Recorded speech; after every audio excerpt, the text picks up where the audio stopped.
Kıyamet Süresi. Rahman, әрі аса рақымды Алланың атымен бастаймын. Жоқ, қиямет күніне серт, сондай-ақ өзін өзі жазғырушы нәпсіге де серт. Адам баласы бізді өлімнен кейін шашылып қалған сүйектерін жинап, қайтадан тірілтпейді деп ойлай ма? Әрине, жинағанда қандай, тіпті біз оның саусақ іздерін де қайтадан қалпына келтіруге құдіреттіміз. Алайда адам баласы дүниеде күнәға батып өз білгенінше өмір сүру үшін алдындағы қиямет күнін жоққа шығарғысы келеді. Сөйтіп ол ақирет сенімін мазаққа айналдырып, әлгі қиямет күні қашан деп сұрайды.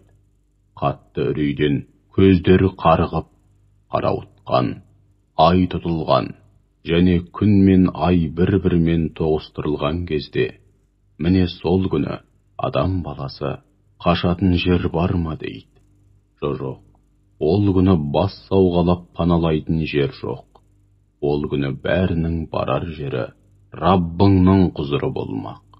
Ол күні адам баласына дүниеде өз қолымен істеп ақиретке жолдаған жақсы жаман істермен істемей кейінге қалдырған барлық істері түгелдей білдіріледі.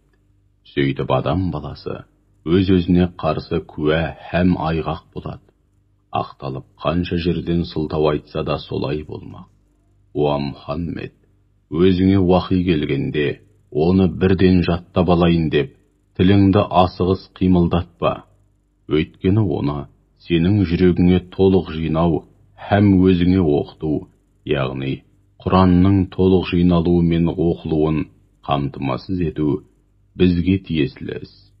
Ендеше біз оны оқыған кезде, яғни Жәбірейіл періште саған уахи жеткізіп жатқанда, сен оның оқылуына мұқият құлақ асып, ілесіп отыр. Содан кейін оны тәптіштеп түсіндіру де бізге тиесілі іс. Жоқ, сендер қолма-қол пайданы, яғни көз алдарыңдағы қу дүниені жақсы көресіңдер. Соған аңсарларың ауып, соңында жүресіңдер. Ал ақиретті ескермейсіңдер. Кейбір жүздер ол күні қуаныштан бал-бұлы жайнайды. Раббыларынан көз алмайды. Енді бір жүздер ол күні тұнжыраған кейіпте, бел омыртқаны үзіп түсетін ауыр соққы жейтіндіктеріне, яғни адам айтқысыз ауыр азапқа душар болатындықтарына көздері жетеді. Жоқ, жаналқымға келген сәтте, бұны айықтырып аман алып қалатын кім бар делінеді.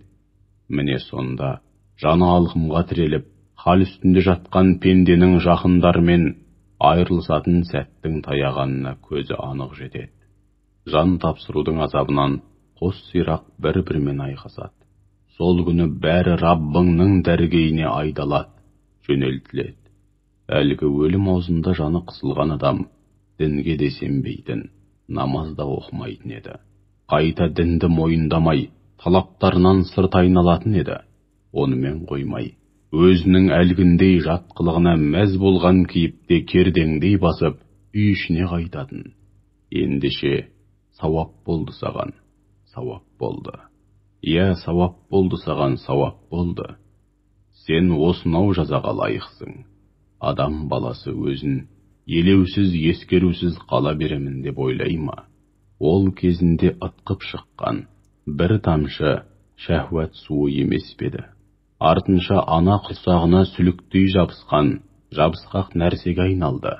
Сөйтіп, Алла оған келісті кескін келбет беріп, адам етіп жаратты.